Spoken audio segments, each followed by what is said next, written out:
Bonjour chers téléspectateurs, bienvenue de nouveau encore dans notre magazine Entretien Vision 26, un magazine qui couvre les activités des différents secteurs de notre pays et qui projette son regard vers les personnes excellentes dans leurs domaines respectifs. Notre invité d'aujourd'hui, il est le président d'un regroupement politique au nom de Force du Changement. Il est également président de COFIC, qui est compagnie financière des crédits. Sans oublier, il fit le candidat présidentiel aux élections de 2018. Là, je souligne, il s'agit bien de Dr Noël Tchani. Avant de lui donner la parole, je vous prie d'abord de suivre son portrait détaillé et retrouvons-nous juste après. Entretien Vision 26 reçoit Dr Noël Tchani. Né le 25 décembre 1957 en Gandajika, dans la province orientale du Kasaï en RDC, il a servi à la Banque mondiale en tant que directeur des pays et du secteur privé et financier. Président du regroupement politique Force du Changement, où à son sein on retrouve plus de 40 partis politiques et autres structures, ancien candidat à la présidentielle de 2018, président de la COFIC, compagnie financière et des crédits. Monsieur Tchani avait auparavant travaillé pendant 6 ans en tant que chargé de prêt international chez JP Morgan Chase à New York. Grâce à son parcours professionnel et politique, cela a suscité notre curiosité. Suivez Entretien de Grace Kapinga et Dr Tchani.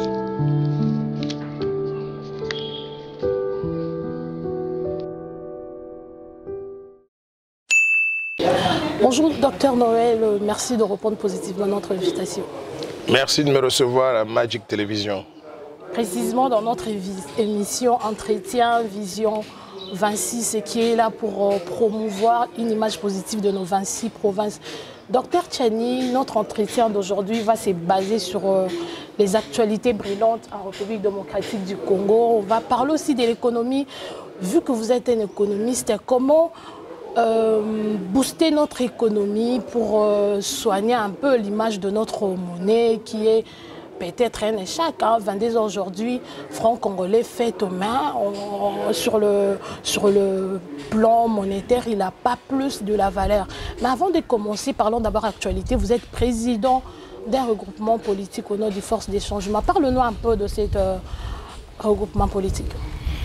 Oui, effectivement, je suis président de la Force du Changement, un regroupement politique reconnu par le ministère de l'Intérieur qui a toutes les autorisations pour fonctionner normalement en République démocratique du Congo.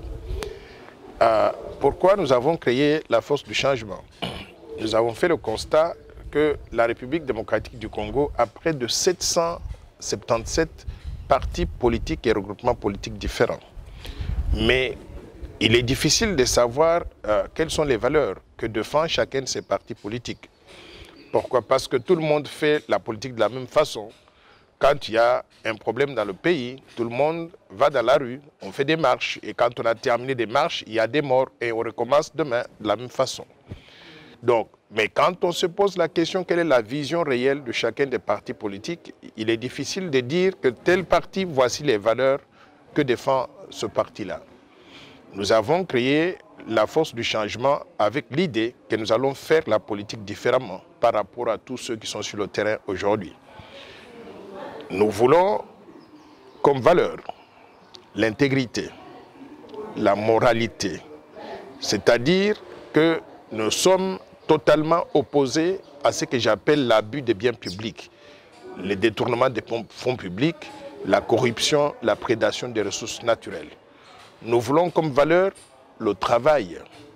Aujourd'hui, 85% de la population congolaise se trouve au chômage. Ce n'est pas possible que le pays puisse se développer de cette façon-là. Nous voulons créer des conditions pour créer du travail pour tout le peuple congolais, afin que chacun puisse s'occuper et nourrir sa famille grâce aux fruits de son travail. Nous avons comme valeur la justice sociale. C'est-à-dire non seulement mettre en place un état de droit dans le pays, un état de droit qui fonctionne, qui traite tous les citoyens congolais de la même façon, mais aussi une justice distributive dans la mesure où on ne peut pas accepter dans un pays où nous avons une petite minorité de gens très riches et une grande majorité de la population pauvre qui est complètement démunie, qui n'a rien même pour vivre, s'habiller ou bien subvenir à ses besoins essentiels. Nous avons comme valeur le patriotisme, le nationalisme. Nous voyons beaucoup de Congolais. Il suffit donc qu'un étranger vienne leur dire on vous donne donc $1 million et vous allez commencer la rébellion quelque part, et ils se mettent donc à tirer sur leurs propres compatriotes, à faire la guerre pour des objectifs parfois qu'on ne connaît pas.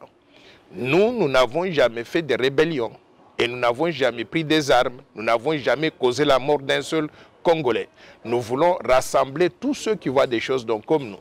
Donc voilà globalement ce que nous avons comme valeur dans la force du changement. Alors qui peut être membre? Tout le monde peut être membre. Des individus, des Congolais ordinaires, des associations professionnelles, mais également des partis politiques peuvent adhérer à la force. Qui sont déjà membres de... Nous avons une quarantaine de partis politiques, je ne saurais pas vous donner toute la liste. Il y a tellement beaucoup de partis politiques et la plupart de ces partis sont des petits partis.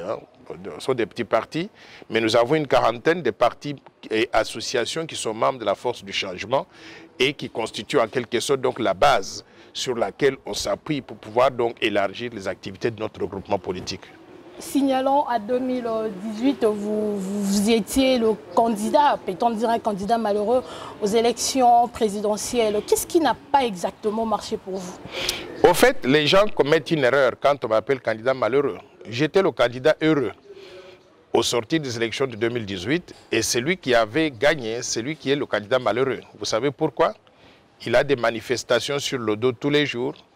On a des citoyens qu'on tue tous les jours et on met cela sur son dos. On a le chômage qui continue à grimper, les travailleurs qui ne sont pas payés. Il a son directeur de cabinet qui a mis les mains dans les caisses de l'État, qu'on a arrêté, qu'on a mis en prison. Moi, je considère que le président Félix-Antoine Tshisekedi est très malheureux, là où il est. Mais moi, je suis heureux. Pourquoi? Parce que j'ai eu l'occasion d'observer maintenant comment un pays se gère. J'observe de très près ce que le président Félix-Antoine Tshisekedi fait tous les jours. Je constate ce qu'il fait de bien, mais je constate aussi ce qu'il fait de mal. J'apprends de cette expérience-là. En réalité, je dors très bien, je me réveille et je me dis, je suis en train d'écrire ma vision de développement, donc le plan Marshall en question, pour le développement de la RDC que j'actualise donc tous les jours. Donc, je me sens très heureux dans ma peau. Alors, maintenant, qu'est-ce qui n'a pas marché en 2018? Vous savez que j'étais sorti du Congo comme un petit garçon, envoyé par le gouvernement de la RDC pour aller étudier à l'étranger. 1977. Je suis sorti, voilà. Donc, je suis sorti depuis ce temps pour aller étudier à l'étranger. J'ai étudié, j'ai terminé les études, j'ai obtenu tous les diplômes, y inclus les doctorats en sciences économiques à l'Université de Paris 9 Dauphine, mais également, j'ai même fait des études complémentaires, post-doctorales à l'Université de Harvard aux États-Unis. Après avoir terminé les études, j'ai travaillé pendant 10 ans dans les banques commerciales et d'investissement à New York, mais également à la Banque mondiale à Washington pendant près de 40 ans. Alors, étant absent du pays, j'ai eu l'occasion de voir comment d'autres pays sont gérés. Parce que j'ai travaillé sur les 5 continents, sur 85 pays différents, en Afrique, en Asie, dans les Caraïbes, un peu partout en Europe. J'ai vu comment ces pays étaient gérés. J'ai appris beaucoup comment on développe les pays. Je me suis dit, parce que mon pays ne se développe pas tellement au profit du peuple congolais, je voudrais revenir pour faire la différence. Gagner les élections présidentielles, mettre une bonne équipe de gens ensemble, en place, mobiliser tous les Congolais et développer le Congo au profit de tous. J'arrive ici, après avoir été absent pendant 40 ans, les Congolais ne me connaissaient pas. Et j'ai senti que sur le terrain, on n'avait pas une véritable, ce que je peux dire, une véritable campagne électorale. Restons où sur les gens... terrain. Même votre plateforme ne vous a pas vraiment accompagné. Non. La plateforme a suivi le mot d'ordre que nous, on leur avait donné. Au lieu de gaspiller de l'argent dans une élection que je voyais à l'avance, on ne pouvait pas gagner. Il fallait qu'on prenne le temps, pendant cette période-là, de se faire connaître, d'installer la plateforme à travers le pays et de se préparer pour l'avenir. Donc, on était conscient que les élections de 2018 ne pouvaient pas donner des résultats que nous, on souhaitait. Nous avons osé et nous sommes plus connus aujourd'hui qu'avant 2018 et on se prépare pour les échéances dans l'avenir. D'ailleurs, quand j'avais posté qu'on allait vous recevoir, quelqu'un m'a dit, Madame Grasse pose à Dr Tchani cette question. Comment il comptait gouverner le Congo ou présider le Congo pendant que lui-même ne maîtrise même pas le Congo? Cette personne ne connaît pas Dr Noël Tchani Mwadjanvita. Et je voudrais lui dire que je connais le Congo mieux que la majorité des Congolais. Sinon, je vais vous dire quoi. Vous savez quoi? On peut connaître le Congo en étant dans la rue. Vous êtes à Limete, vous sortez tous les jours, vous allez à Limete, vous connaissez simplement Limete. Mais quand vous êtes en dehors, j'ai écrit 7 livres portant sur la République démocratique du Congo. Vous savez, quand on écrit un livre, on lit beaucoup, on parle avec des gens, on connaît ce qui se passe. Il n'y a personne dans ce pays qui connaît le Congo mieux que moi. Je connais la population, je connais l'économie, je connais le social, je connais la monnaie, je connais l'industrie, je connais le secteur privé, je connais les finances. J'ai des connaissances approfondies. Je suis en réalité spécialiste de la République démocratique du Congo. Si je n'étais pas congolais, vous savez, il y a des étrangers qui, quand ils écrivent un petit article sur la RDC, on les appelle experts en RDC. Ils sont supposés tout connaître. Je vous donne l'exemple. Colette Brackman en Belgique, il suffit qu'elle écrive un article, les gens considèrent qu'elle est experte en République démocratique du Congo. Moi, je connais la RDC mieux que Colette Brackman, mieux que quiconque que vous connaissez. Qui a écrit sur la RDC? Parce que je connais, j'ai été né ici, j'ai un intérêt personnel et j'ai écrit des livres, j'ai écrit des articles, j'ai étudié, j'ai vécu donc avec la population congolaise. Merci Dr Tchani. Signalons sur cet plateau, je suis en compagnie de Dr Tchani, qui est le président d'un regroupement politique au nom de Force du Changement. Il est également président il fut l'ancien candidat à la présidentielle de 2018. Nous poursuivons avec notre entretien. Après cet échec de 2018, Dr Tchani, la vie politique continue. Quelle lecture faites-vous par rapport au pouvoir? Quelle lecture vous personnellement vous faites par rapport au gouvernement actuel? Oui, vous savez, après les élections de décembre 2018, moi, j'ai agi comme on agit dans des démocraties avancées. Je n'ai pas contesté les résultats. J'ai accepté la défaite et j'ai assumé la responsabilité. Et j'ai fait un discours public pour dire au peuple congolais, j'étais venu, je voulais être votre président. Malheureusement, ça n'a pas marché, vous n'avez pas voté massivement pour moi. Parce que vous n'avez pas rempli les critères. J'accepte la défaite et je soutiens, je reconnais celui qu'on a proclamé vainqueur et qui a été confirmé par la Cour constitutionnelle. Une fois que j'ai fait cela, parce qu'il y a des contestations, donc je ne pouvais pas donc dire que c'est lui qui a gagné ou pas, mais moi, je suis parti avec la légalité. La légalité, ça veut dire qu'il y a une institution qui est mandatée d'organiser les élections qui s'appelle la CENI, et il y a une autre institution qu'on appelle la Cour constitutionnelle qui confirme les résultats. Quand on a proclamé les résultats, je n'avais aucun moyen personnellement de vérifier, de dire que le nombre de voix qu'on m'a attribué est correct ou pas. Mais cette institution-là, la CENI, a confié les résultats à la Cour constitutionnelle et l'a proclamé, le vainqueur a confirmé les résultats. Une fois que nous avons cela, moi personnellement, j'ai accepté la défaite. En acceptant la défaite, maintenant, je me suis dit, travaillons tous ensemble et regardons dans l'avenir pour développer la RDC ensemble. Si j'étais le président Félix-Antoine Tshisekedi, j'aurais fait quelque chose qui n'a jamais existé ici. Lesquels? J'aurais appelé tous les candidats à la présidence et je leur dirais, vous savez quoi, vous avez été mes concurrents, vous avez tous des ambitions pour diriger ce pays, vous êtes des enfants du Congo, venez, je vais vous mettre dans le gouvernement et nous allons travailler ensemble. Mais il travaille déjà avec les FCC et les CACH, le président est soutenu par ces... Je vais vous poser la question, il y a combien de candidats à la présidence qui étaient ses concurrents qui sont avec lui dans le gouvernement? Aucun. Donc ce n'est pas un véritable gouvernement d'union nationale où rassemble tout le monde. C'est le point de départ. Même Chadari qui est dans le FCC n'est pas membre de son gouvernement. Donc, mais il a sa façon de faire les choses. Moi, j'ai ma façon de voir les choses. Si j'étais à sa place, j'aurais amené tout le monde ensemble. Il ne l'a pas fait. Aujourd'hui, nous avons encore Martin Fayoulou qui continue à faire du bruit donc dehors, à ne pas reconnaître ceci, cela. Si le président Félix-Antoine Tshisekedi lui avait tendu la main, je pense que la situation serait différente. Aujourd'hui, on ne serait pas dans la situation où les gens manifestent tout le temps dans les rues pour protester contre les actions du gouvernement. Donc, Moi, je considère que quand on veut développer le pays, il faut rassembler tout le monde. Il faut éviter du désordre. Il faut qu'il y ait la paix sociale. Et pour avoir cette paix sociale-là, parfois, vous devez tendre la main à vos concurrents pour que vous puissiez donc travailler ensemble. Mais pour l'instant, cela n'est pas encore fait. Force du changement à côté du président, mais absent au gouvernement du président, cela est dit à quoi? Ben, ça dépend, je venais de dire tout à l'heure là que travailler avec le gouvernement, ça dépend de la volonté d'un individu, de la volonté du président de la République. S'il n'a pas appelé la force du changement, d'ailleurs pas simplement la force du changement, il y a 700 partis et regroupements politiques, il y avait 21 candidats. Le président de la République n'a appelé personne en dehors de sa famille politique qui est l'UDPS et de ses copains donc de Kingakati. Il n'a appelé personne d'autre donc à travailler donc avec eux et moi je respecte cela. Mais vous personnellement, vous êtes quand même parmi ceux qui ont accompagné le fait Etienne Tshisekedi pendant son campagne de 2006, dont vous avez quand même accompagné avec le somme de 1 million de dollars. 2011 plutôt. 2011, pardon, avec le somme de 1 million de dollars. Qu'est-ce qui n'a pas fait que le président actuel ne vous reconnaisse pas comme étant membre de la famille UDPS, entre parenthèses? Je ne peux pas parler pour le président actuel. Moi, je voudrais aussi que vous puissiez lui poser cette question-là, qu'il vous réponde. Mais je voudrais vous dire une chose, que ma contribution à l'UDPS ne s'est pas limitée simplement à donner de l'argent.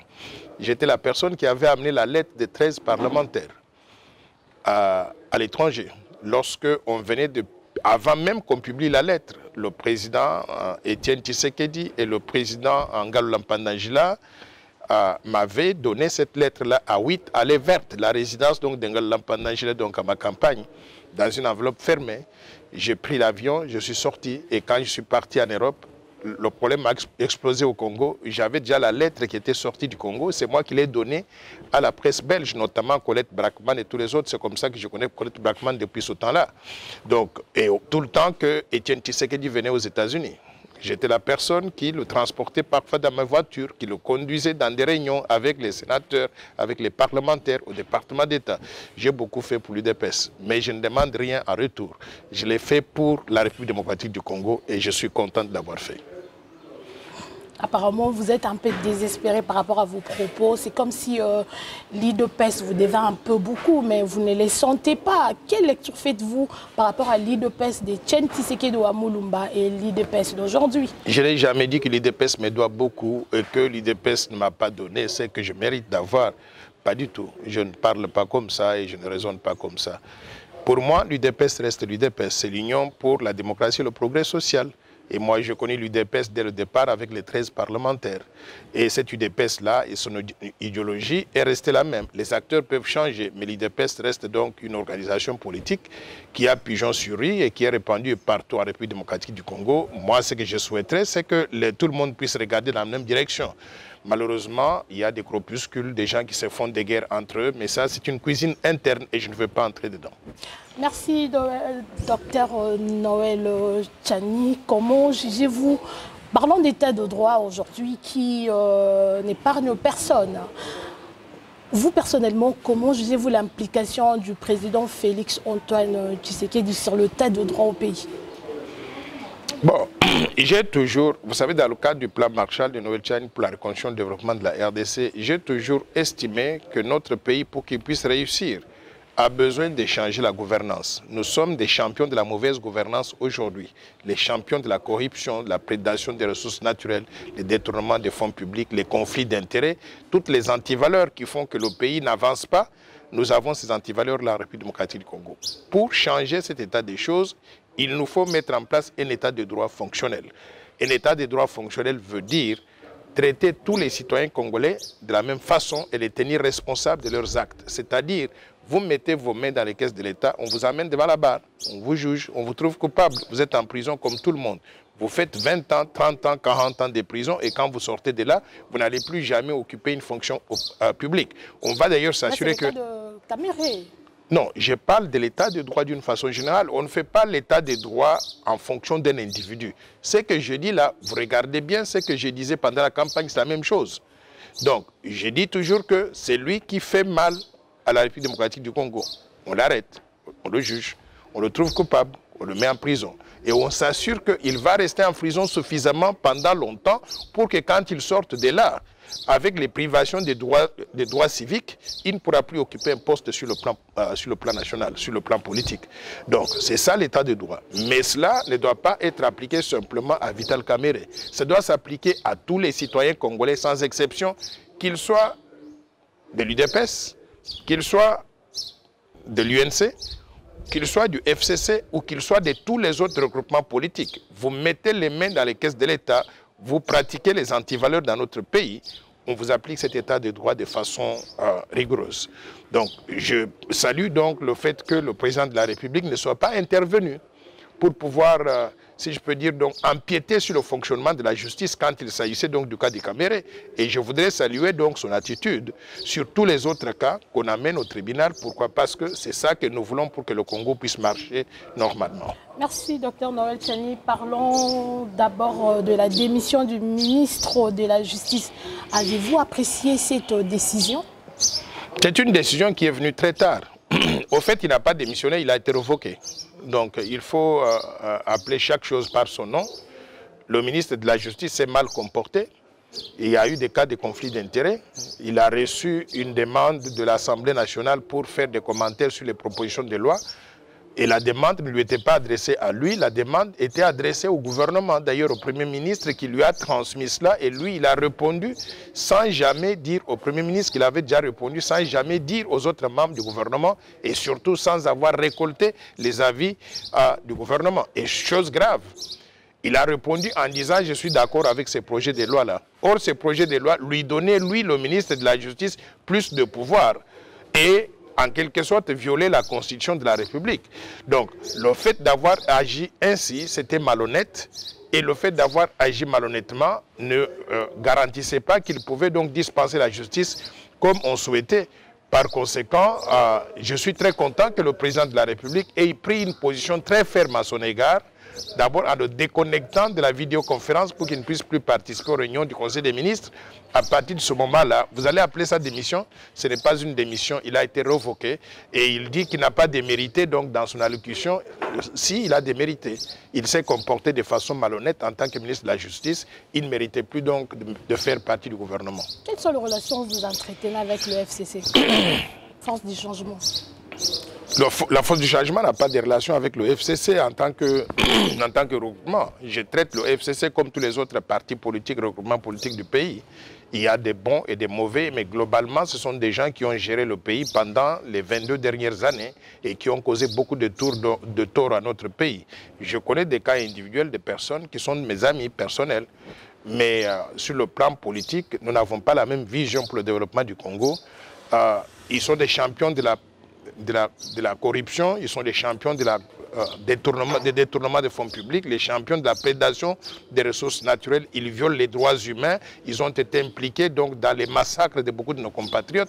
Je ne partage pas ces valeurs-là. Donc la force du changement, comme je vous ai dit, nous sommes un regroupement politique propre, qui n'a jamais mis ses mains dans les caisses de l'État et qui n'a jamais causé la mort d'un seul de nos compatriotes. Un regroupement politique qui veut rassembler tous ceux qui veulent développer la RDC, mais pas ceux qui veulent s'enrichir sur le dos du peuple congolais. Docteur Noël Tchani, soutenez-vous également le chef de l'État sur la nomination de son obédience politique? En ce qui concerne le ministère de la Justice, mon raisonnement est celui-ci. C'est qu'un chef d'État, pour mener à bien le fonctionnement normal d'un pays, doit pouvoir avoir la main sur ce qu'on appelle des ministères régaliens. Et les ministères régaliens sont les suivants: l'intérieur, la défense, les affaires étrangères, la justice. Est-ce qu'il y a un autre ministère que j'ai oublié? Donc au moins ces 4 ministères, et je dirais même les finances. Personnellement, je ne suis pas d'accord que certains de ces ministères régaliens aient été confiés à un parti politique ou un regroupement politique qui est concurrent au regroupement politique du chef de l'État. Par rapport, les accords là, ça ne nous engage pas. Okay? Ce sont des accords qui ne nous engagent pas du tout. Nous, ce qui nous engage en tant que peuple congolais, c'est la Constitution. Donc si quelqu'un va signer des accords avec ses copains donc à côté, ça ne nous engage pas. On ne peut pas être tenu par ça. Donc j'aurais souhaité que tous les ministères régaliens reviennent au chef de l'État. Maintenant qu'il y a une opportunité, que le ministre de la Justice a été forcé donc de démissionner. Je considère que le chef de l'État ne devrait plus remettre ce ministère-là au FCC, qui a démontré d'ailleurs qu'il se comporte avec des conflits d'intérêts. Le FCC, tout le comportement du ministre de la Justice était dicté par la volonté d'assurer l'impunité aux gens du FCC qui ont commis des crimes, des détournements de fonds publics, qui ont détourné des ressources naturelles, qui ont fait la prédation des ressources naturelles. Donc on ne va pas leur remettre encore donc, dans cette position pour qu'ils continuent donc la même politique de conflit d'intérêts. Personnellement, je recommande au chef de l'État d'assumer ses responsabilités, de regarder son copain de Kikankati dans les yeux et de lui dire: ce temps-là est passé. Maintenant, je vais nommer un ministre de la Justice qui va me permettre de mettre en place un état de droit fonctionnel. Merci, Dr Noël Tchani. Signalons que Dr Noël Tchani est aussi haut fonctionnaire de la Banque mondiale depuis plus de 25 ans. Comment peut-on procéder pour relancer l'économie en RDC, Dr Noël Tchani? Quelle lecture faites-vous sur notre économie? La RDC est assise sur une contradiction, plusieurs contradictions. D'un côté, nous avons un pays très riche en ressources naturelles, les terres arables, nous avons des potentialités touristiques, de la pêche et de l'élevage, nous avons les mines, mais de l'autre côté, nous avons une population qui est très pauvre. Pourquoi? Parce que le pays a été mal géré. Pourquoi est-ce que nous sommes arrivés à la situation où nous sommes aujourd'hui le pays le plus pauvre du monde, l'un des pays les plus pauvres du monde, avec 85%, je dis bien 85% de la population active au chômage, sans infrastructure, avec moins de 10% de la population ayant accès à l'eau potable, à l'électricité, aux services de télécommunications. Pourquoi est-ce que nous sommes arrivés à cette situation-là? Combinaison de facteurs. Un, insécurité généralisée sur l'ensemble du territoire national. Tous les jours, nous nous réveillons avec des rebelles qui tirent sur des citoyens et qui empêchent qu'on puisse investir donc dans ces zones-là. Deux, mauvaise gouvernance. Toutes les ressources publiques sont privatisées ici. L'argent n'entre pas dans les caisses de l'État au point où le budget de l'État est l'un des plus faibles d'Afrique. Nous avons un budget qui tourne entre 4 milliards de dollars et 11,8 milliards de dollars. Mais le pays avec un budget le plus élevé, c'est le Nigeria avec 581 milliards de dollars et l'Angola à côté avec 66 milliards de dollars.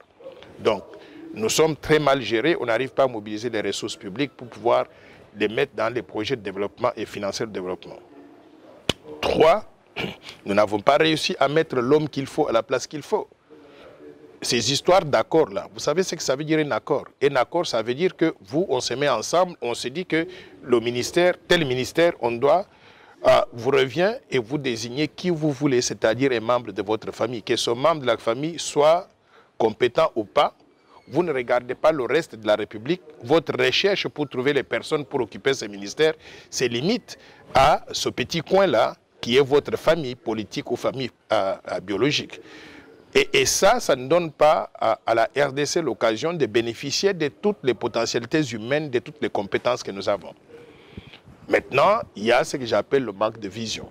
Quelle est la vision de développement que la RDC suit? Depuis 1960 jusqu'à aujourd'hui, 60 ans plus tard, demandez aux Congolais, on travaille pour réaliser quoi? On ne sait pas.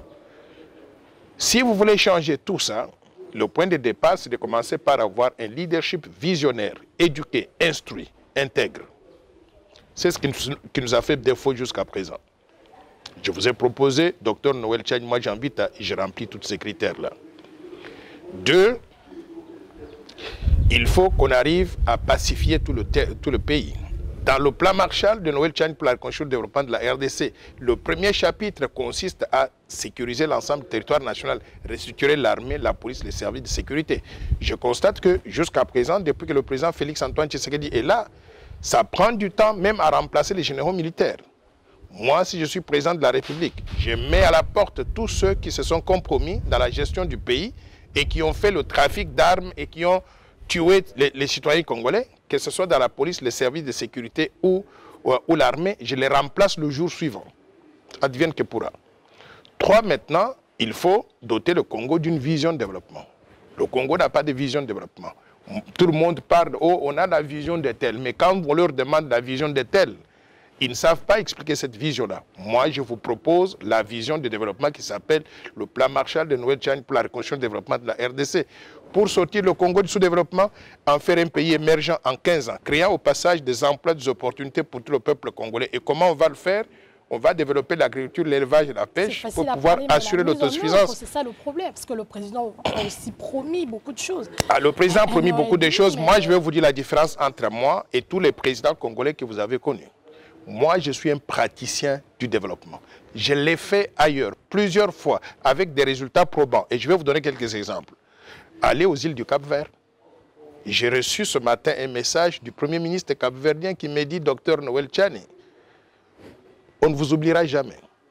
Nous avons développé le Cap-Vert qui est un petit pays sorti donc de la pauvreté pour devenir pays émergent.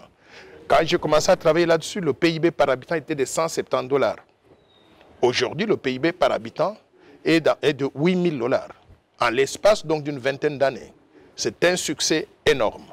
Je voudrais vous donner un deuxième exemple. La République du Sénégal. La force du changement, qui est mon livre, qui résume le plan Marshall, est préfacé par l'ancien président du Sénégal, Abdoul Diouf, qui m'a vu à l'œuvre chez lui. J'ai travaillé avec Abdoul Diouf et avec son successeur, Abdoulaye Wade. Ils m'ont vu à l'œuvre. Vous allez aujourd'hui le développement spectaculaire que vous voyez au Sénégal avec des infrastructures, des autoroutes partout, des chemins de fer, des aéroports modernes. Ce sont des idées de Noël Tchani. Et je l'ai fait et c'est vérifiable. Je voudrais vous donner un troisième exemple. Allez en Indonésie. L'Indonésie, c'est un pays qui est très semblable à la RDC. La taille du pays, c'est la moitié de la RDC. Ils font 1 200 000 km². Nous avons 2 342 000 km². L'Indonésie a une population de 265 millions d'habitants. 2 fois ou 3 fois plus la population donc, de la RDC. Quand j'ai commencé à travailler là-dessus, 65% de la population était au chômage. Aujourd'hui, le taux de chômage est de moins de 5%. C'est un cas de succès énorme. Je l'ai fait ailleurs. J'ai de l'expérience dans ce domaine. Il n'y a pas un autre Congolais qui a eu cette expérience-là. Si je l'ai fait ailleurs, je le ferai même mieux pour la République démocratique du Congo, mon pays. Merci, Dr Noël Tchani. Aujourd'hui, franc congolais à dépréciation monétaire, 22 ans d'anniversaire. Bilan négatif pour notre monnaie. Pour certains, c'est un échec. Dr Tchani, vous, en tant qu'économiste, comment voyez-vous le franc congolais? Oui, non seulement en tant qu'économiste, mais vous oubliez ou vous ne connaissez peut-être pas que je suis l'un des pères concepteurs du franc congolais. C'est moi qui avais en réalité conçu le franc congolais. Il peut y avoir d'autres personnes qui prétendent avoir conçu le franc congolais. Ils sont venus après moi. C'est moi qui avais conçu le franc congolais. Avec une équipe de Congolais autour d'eux. L'idée était de faire une monnaie aussi bonne que le dollar et l'euro. Mais la monnaie... C'est la dollarisation qui domine tout. J'arrive. Là, leur problème a été à plusieurs niveaux. Le premier problème, c'est que ceux qui étaient à charge de la gestion de la monnaie ne savaient pas ce qu'ils faisaient. Et jusqu'à aujourd'hui, ils ne savent pas ce qu'ils font. La banque centrale doit être une banque centrale, pas une caisse pour les politiciens. Et notre banque centrale fonctionne comme étant une caisse pour les politiciens. La preuve, tout le monde peut me comprendre aujourd'hui quand je parle. Lorsque M. Jamal arrive avec un contrat de 57 millions de dollars qui n'existe que de nom et qui n'est pas signé et qui n'a pas suivi les procédures, le directeur du cabinet du président prend le téléphone, appelle le ministre des Finances. Sans soubassement, le ministre des Finances donne instruction à la Banque centrale, le directeur du cabinet appelle le gouverneur de la Banque centrale, on sort l'argent du trésor public, 57 millions de dollars. Une banque centrale normale ne fonctionne pas comme ça. Une banque centrale normale aurait dû dire au directeur du cabinet, monsieur, vous savez quoi? Nous vous aimons beaucoup, mais nous n'allons pas payer cette facture-là parce que dans le compte du trésor, il n'y a pas d'argent. Il avait dit ça et on lui a dit... cas d'urgence, la construction... Et on lui a dit... Il a dit ça et on lui a dit par la suite, non, utilisez même les réserves d'échange. Mais c'est très grave. Quand une banque centrale n'est pas à mesure de dire non à un politicien, ce n'est pas une banque centrale, c'est une boîte de Pandore. Vous comprenez? À cause de ça, on ne peut pas avoir une monnaie crédible. On ne peut pas avoir une monnaie qui conserve de la valeur. Et je voudrais vous expliquer maintenant pourquoi le franc congolais se déprécie tel que nous le voyons sur le marché. Vous savez, un pays gagne de l'argent quand on exporte, on vend des matières premières ou des produits finis à l'étranger. On vend, on gagne des devises étrangères. Les exportations congolaises, actuellement, ont baissé de 40%. Et les importations ont baissé de 30% depuis les problèmes causés par la Covid-19. Exportations baissent de 40%, les importations baissent de 30%. Donc, les exportations ont baissé plus proportionnellement que les importations. Il y a donc un déficit commercial qui se dégage. Déficit commercial, ça veut dire que vous n'avez pas gagné de l'argent. Vous devez payer de l'argent aux autres que vous n'avez pas. Ça, c'est sur le compte extérieur, quand on regarde la balance commerciale. Maintenant, sur le compte intérieur, on regarde les opérations courantes de l'État, la masse salariale, l'enveloppe salariale, l'argent que l'État doit dégager chaque mois pour payer les salaires de tous les fonctionnaires de l'État, s'élève environ à 480 milliards de francs congolais par mois. Ça, c'est l'enveloppe salariale, c'est qu'on doit payer. Maintenant, on paye cet argent-là comment? En ayant les rentrées fiscales, en ayant les rentrées douanières, en regardant toutes les recettes publiques. Les recettes publiques s'élèvent par mois à 380 milliards de francs congolais. Donc, nous avons d'un côté la masse salariale qui est de 480 milliards de francs congolais par mois et toutes les recettes de l'État, les recettes publiques s'élèvent à 380 milliards de francs congolais. Il y a une différence de 100 milliards de francs congolais sur les opérations courantes de l'État. Vous voyez maintenant, c'est ce que j'appelle en anglais double jeopardy, c'est-à-dire naufrage double. Sur le compte extérieur, les importations dépassent les exportations maintenant, et sur le compte intérieur, la masse salariale, ce qu'on doit payer, dépasse les rentrées fiscales. La combinaison de ces deux-là crée un déficit énorme, un déficit de la balance commerciale, mais également des opérations, les opérations courantes de l'État. Quand on met les deux déficits ensemble, il faut qu'on les finance. Et la RDC les finance comment?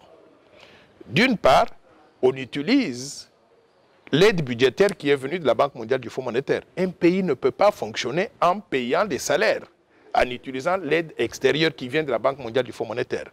C'est un naufrage. Deuxième élément important, c'est qu'on finance ce déficit-là en demandant à la Banque centrale d'allumer sa machine à imprimer de l'argent, qu'on appelle l'hôtel des monnaies, la planche à billets. La planche à billets, ça veut dire qu'on fabrique plus de francs congolais que l'économie n'est en mesure de pouvoir soutenir. Par conséquent, la monnaie congolaise descend parce qu'il n'y a pas suffisamment de devises. L'offre de devises est inférieure à la demande de devises pour faire face au fonctionnement normal de l'économie. C'est ça qui cause la dépréciation accélérée de la monnaie. Que doit-on faire pour éviter cette dépréciation monétaire? La première des choses à faire, c'est qu'on doit être réaliste. Il faut mettre l'homme qu'il faut à la place qu'il faut. La Banque centrale aujourd'hui, elle a perdu toute crédibilité. Les autorités de la banque ne sont pas à mesure de gérer la monnaie congolaise.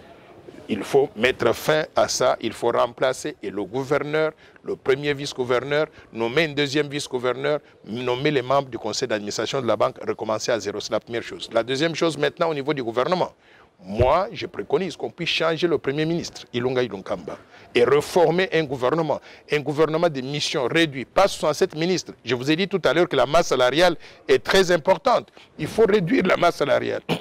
Pour réduire la masse salariale, commençons par réduire le nombre de ministres. Restructurer donc le gouvernement, changer le Premier ministre, avoir un Premier ministre plus dynamique qui a de l'énergie par rapport à celui que nous avons aujourd'hui. Maintenant, en mettant l'homme qu'il faut à la place qu'il faut, avec une nouvelle politique, orientation, vision économique, nous pouvons espérer donc faire tourner l'économie différemment par rapport à ce que nous avons aujourd'hui. Docteur Noël Tchani, quittons l'économie pour la CENI. La situation du pays se dégrade du jour au jour, de marche à marche. Pour quelle finalité? Vous, en tant que politicien, quelle lecture faites-vous sur le choix porté sur Rossard Malonda? Je l'avais déjà dit, Rossard Malonda n'est pas la personne qu'il nous faut pour diriger la CENI. Pourquoi? Pour des raisons suivantes. Les élections de 2018 ont été entachées d'irrégularités, de fraudes massives. Rossard Malonda était l'une des personnes qui travaillait à la CENI, qui était secrétaire général de la CENI et secrétaire exécutif de la CENI, et c'était l'une des personnes qui était l'organisateur de cette fraude électorale à l'intérieur de la CENI. Donc, quelles que soient ses compétences, nous voulons avoir une CENI nouvelle qui coupe avec les habitudes du passé. Et lui, il a trop été impliqué dans cette magouille-là. Qu'est-ce qu'on doit retrouver dans ces CENI? J'arrive. Donc, Rossard Malonda ne doit pas être retenu sur cette base-là déjà. Maintenant, le processus de sélection n'a pas été transparent. Les soi-disant confessions religieuses, quand elles se sont réunies, ont dès le départ exclu certains candidats sur des critères qui étaient anticonstitutionnels. Ils ont dit les candidats originaires du Grand Kasaï ne peuvent pas diriger la CENI. Mais sur quelle base? Sur quelle base? Parce que nous avons connu avant des candidats qui étaient originaires de la partie swahiliphone d'où venait le président de la République, Kabila. Alors ces gens-là, ils ont dirigé la CENI. Pourquoi adopter une nouvelle règle aujourd'hui qui soit contraire à la Constitution? La Constitution donc dit qu'on traite tous les citoyens congolais de la même façon. On ne peut pas exclure certains pour des raisons qui ne sont pas claires. Donc, rien que sur ça, cette base de discrimination-là, il faut qu'on recommence le processus à zéro. Le choix de Malonda est nul et non avenu. Et d'ailleurs, le Conseil des ministres s'était déjà réuni là-dessus. Le président de la République s'était déjà prononcé. On avait dit que le processus de sélection de Ronsard Malonda était entaché d'irrégularités. Nous devons faire un processus nouveau, transparent, dès le départ. Je ne sais même pas pourquoi les gens continuent à manifester aujourd'hui. Parce que Ronsard Malonda n'est plus accepté, il n'est pas le président de la CENI. Officiellement, c'est d'ailleurs le Lamuka est en route pour dire non, non, non à Ronsard. Tout le monde peut dire non, et plus on va dire non, mieux ça vaut. Moi, je l'ai dit, j'ai envoyé des tweets tous les jours. Mais je considère aujourd'hui que ça ne vaut pas la peine qu'on puisse mettre les gens sur les routes, faire tuer des citoyens pour une question que moi je considère est déjà réglée. Dans vos partis politiques. Pardon? Ce sont de manière dont vous avez impliqué dans vos partis politiques. Faire marcher les militants pour les intérêts des dirigeants. Nous sommes 777 partis et regroupements politiques. Si chaque parti politique doit organiser des marches, nous pouvons organiser des marches chaque jour pendant 2 ans. Et le pays ne peut pas fonctionner. Et moi, je pense qu'il faut qu'on puisse réglementer ces choses-là pour que les marches puissent avoir des significations. La deuxième raison étant que quand on a une marche sur un sujet, il ne faut pas que chaque parti politique vienne chaque jour pour faire des marches sur le même sujet. Il y a eu une marche le 9 de ce mois, organisée par l'UDPS, le CACH et les autres. Et il y a eu beaucoup de gens, il y a eu même des morts. Pourquoi tous les autres ne sont pas sortis pour se joindre à cette marche-là? Parce que la cause était commune. Donc aujourd'hui, on veut organiser donc une autre marche et demain, on va faire une autre. Moi, je pense que c'est une distraction. On n'arrive pas à tourner le pays donc comme ça. J'apprécie le fait qu'on soit tous fâchés contre la sélection de Ronsard Malonda, mais il y a une façon de faire des choses de façon coordonnée, que les leaders politiques se parlent déjà. Je vous informe que moi, j'ai contacté certains leaders politiques et je voulais les raisonner là-dessus. Ils ont tous fui, ces leaders politiques-là. Ils disent, allons marcher, mais quand on veut les raisonner pour comprendre pourquoi, ils ne peuvent pas sortir. Je les invite dans un débat télévisé public, que chacun vienne à la télévision pour dire pourquoi il veut organiser la marche aujourd'hui sur le même sujet où l'UDPS s'est prononcé, le CAI s'est prononcé, il y a eu des morts. Est-ce que la marche d'aujourd'hui va changer quoi que ce soit par rapport à ce qui a déjà été retenu par l'opinion publique? Je ne crois pas. Donc moi je crois qu'il y a un peu trop d'individualisme dans la vie politique du Congo. Parce que vous n'avez pas le même vision, et c'est encore dans la vérité des urnes, vous êtes pour truc, donc les Congo est maintenant divisé apparemment par de plateformes. Si on a des visions différentes, je voudrais inviter les autres à présenter leur vision. Ma vision, elle est publique, elle est connue. Ma vision, elle est axée, je veux qu'on mette l'accent sur des questions économiques, qu'on développe la RDC au profit de tous. Je veux qu'on rassemble tous les Congolais, au-delà des considérations politiques. Et quand il y a un sujet, je prends position pas parce que telle personne fait partie de l'UDPS ou bien fait partie de tel regroupement. Je prends position, nous et la force du changement, parce que ça fait du sens de se positionner sur cette question-là. Si les autres sont simplement parce que telle personne a pris position, moi je prends la position contraire, ce n'est pas comme ça qu'on développe un pays. Parlons santé, Covid-19 bientôt. Il y aura un procès contre le fonds gestion Covid-19. Et Congo, procès sur procès. Pourquoi? Quelle solution doit-elle impliquer pour éviter ces genres... La seule façon de pouvoir faire fonctionner le pays normalement, c'est d'avoir un état de droit qui fonctionne. L'état de droit veut dire quoi? L'état de droit veut dire que les 100 millions de Congolais que nous sommes tous traités de la même façon. Si Mme Kapinga aujourd'hui met ses mains dans les caisses de l'État, indépendamment du fait que je vous aime bien, je vous apprécie, vous allez être mise devant la barre. On va vous juger. Si on vous trouve coupable, vous faites les 20 ans en prison comme tout le monde. Et à la sortie de 20 ans, vous n'allez pas exercer des fonctions politiques ou travailler dans l'administration publique pendant une dizaine d'années. Quand ce principe doit s'appliquer à tout le monde, que ce soit Mme Kapinga, que ce soit Vidal Kamere, que ce soit n'importe qui, ça doit s'appliquer à tout le monde.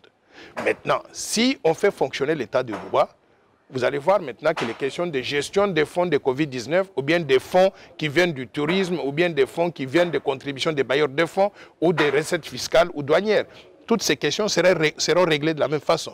Il s'agit des fonds publics, personne ne doit toucher les fonds publics sont sacro-saints. Donc, il faut que ce principe s'applique à tout le monde et si on a cette compréhension-là, je pense que le Congo va fonctionner mieux. Sur ces plateaux, je suis accompagnée de Dr Noël Tchani, président de COFICO. Il est également président de Force pour les changements. Je clôture avec lui sur cette question liée à l'indépendance. Aujourd'hui, 60 jours pour jour. Le bilan très négatif pour les Congos. Le bilan est très négatif. Je suis d'accord sur tous les plans. Sur le plan politique, aujourd'hui, les Congolais ne voient pas les choses de la même façon. Vous savez, aux États-Unis, j'ai vécu aux États-Unis pendant 40 ans. Vous trouvez la différence entre les démocrates et les républicains? Ils s'entretuent entre eux. Mais quand il s'agit de la question d'intérêt national, tout le monde s'aligne derrière ça. Quel que soit celui qui est au pouvoir. Ici, c'est le contraire. Donc, c'est l'individualisme poussé jusqu'à outrance. Nous l'avons fait pendant 60 ans. Et devinez quoi? Après 60 ans, nous continuons à faire la même chose avec ces histoires de marche ici. Nous n'avons pas pris la leçon. Sur le plan social, catastrophe totale. En 1960, le PIB par habitant, le niveau de vie de la population était de 1000 $. Aujourd'hui, le niveau de vie de la population est de 458 $. Nous avons perdu près de 60% du pouvoir d'achat de la population. Échec total. En 1960, on était 15 millions d'habitants. Aujourd'hui, nous sommes 100 millions d'habitants avec 85% de la population active au chômage. Échec total. En 1960, on n'avait pas d'infrastructures suffisantes. Aujourd'hui, c'est même pire. Toutes les infrastructures héritées de la colonisation ont été détruites au point où moins de 10% de la population ont accès à l'eau potable, à l'électricité, aux services de télécommunications. Il n'y a pas de route, d'aéroport moderne, il n'y a pas de logement décent. Nous n'avons rien construit en 60 ans. Sur le plan économique, nous n'avons même pas d'entreprise maintenant. Toutes les entreprises qu'on avait, elles sont tombées en faillite à cause de harassement fiscal, à cause de la corruption, à cause du manque d'infrastructures, à cause de trop de bureaucratie. Nous ne sommes nulle part. C'est un échec total. Maintenant, un pays normal devrait se dire, faisons la table ronde après les 60 ans d'indépendance. Nous avons fait ce diagnostic-là, maintenant, où est-ce que nous allons? Maintenant, malheureusement, les gens ne semblent pas regarder les choses dans la même direction. Donc, je voudrais encore une fois de plus dire, nous avons échoué, prenons conscience de cela, élaborons une nouvelle vision de développement et c'est pour cela que je vous propose le plan Marshall de Noël Tchani pour la reconstruction et le développement de la RDC.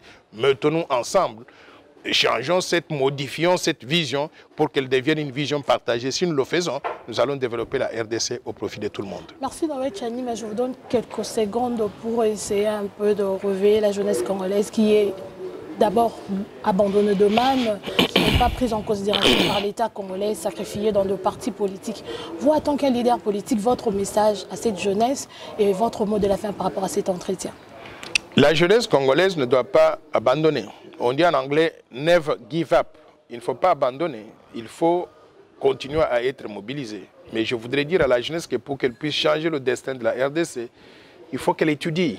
Le travail de la jeunesse n'est pas de faire la politique. Le travail de la jeunesse, c'est d'apprendre, d'étudier, d'avoir les compétences. Si nous avons ce niveau d'études-là et une mobilisation autour d'une vision de développement, je pense que nous allons travailler ensemble pour développer la RDC, pour créer des opportunités pour vous, la jeunesse, mais également pour tout le peuple congolais. Je suis sollicité par plus de 5 universités de la RDC pour enseigner. J'espère que je vais trouver donc un terrain d'entente avec ces universités-là pour devenir professeur. On va trouver, ce n'est pas professeur d'économie de développement, mobiliser tout le peuple congolais pour avoir une vision que nous allons tous partager. Et j'espère que je vais travailler donc avec la jeunesse pour arriver donc à mettre la RDC sur la voie du développement économique et social durable qui puisse profiter à tout le peuple congolais. Nous avons trop souffert, il n'y a personne, aucun étranger qui viendra développer la RDC pour nous. C'est nous les Congolais qui avons souffert, qui devons prendre conscience de cela pour nous mettre au travail, mais autour d'un leadership éclairé et autour d'une vision de développement bien partagée par tout le monde. Si nous le faisons, la jeunesse aura un grand rôle à jouer parce que la vieille génération, là, ils sont dépassés. Nous comptons sur vous pour développer la RDC. Je vous remercie. Merci, Dr Noël Tchani. Merci à tout le monde qui aura la chance de suivre cet entretien aujourd'hui. Nous avons eu la chance de recevoir Dr Tchani Mwadianvita, un acteur politique congolais, un économiste, un modèle pour le jeune. Merci. Restons branchés à Magic Télévision. Retrouvons-nous la semaine prochaine avec le nouveau numéro.